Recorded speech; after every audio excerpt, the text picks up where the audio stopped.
उनकी अंतर्दृष्टि बाद में भारत के सेना भविष्य को आकार देने में महत्वपूर्ण साबित हुई। इसके 3 साल बाद 1965 में भारत और पाकिस्तान के बीच फिर से युद्ध हुआ।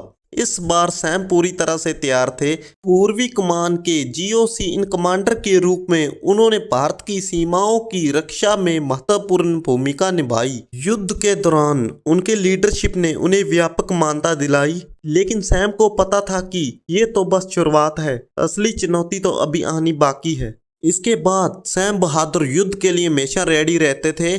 1971 ईस्ट बंगाल में पाकिस्तान के जीनोसाइड के द्वारा 10 मिलियन शरणार्थियों को भारत में आने पर मजबूर कर दिया। यहाँ पर जीनोसाइड का मीनिंग है नस्ल कुशी करना।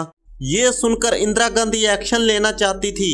उन्होंने सैम से पूछा, जो अब सेना स्टाफ के चीफ बन चुके थे, क्या हम युद्ध जीत सकते हैं?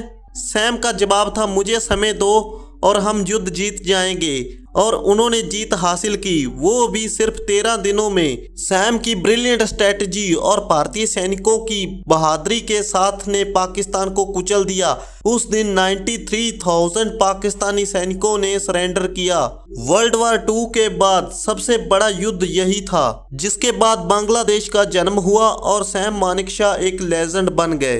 लेकिन सैम सिर्फ एक मिलिट्री जीनियस नहीं थे, वह एक बुद्धिमान और आकर्षक व्यक्ति भी थे।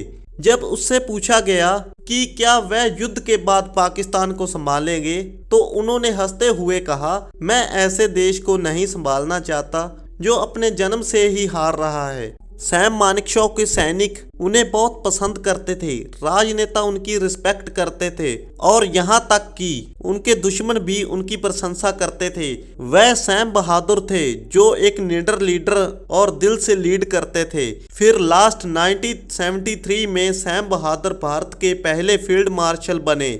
ये इतना प्रेस्टिजियस रैंक है कि अब तक केवल 2 ही इस रैंक पर पहुंचे हैं। लेकिन मेडल्स एंड टाइटल से परे उनकी असली विरासत सैनिकों के प्रति उनका प्यार था। उन्होंने एक बार कहा था, ऑफिसर सबसे आखिर में खा सकते हैं, लेकिन सोल्जर सबसे पहले आते हैं। इसके बाद 27 जून 2008 को लेजेंड सैम बहादुर ने अपनी अंतिम सलामी ली, लेकिन उनके सबक, साहस, ईमानदारी और लीडरशिप आज भी जीवित है।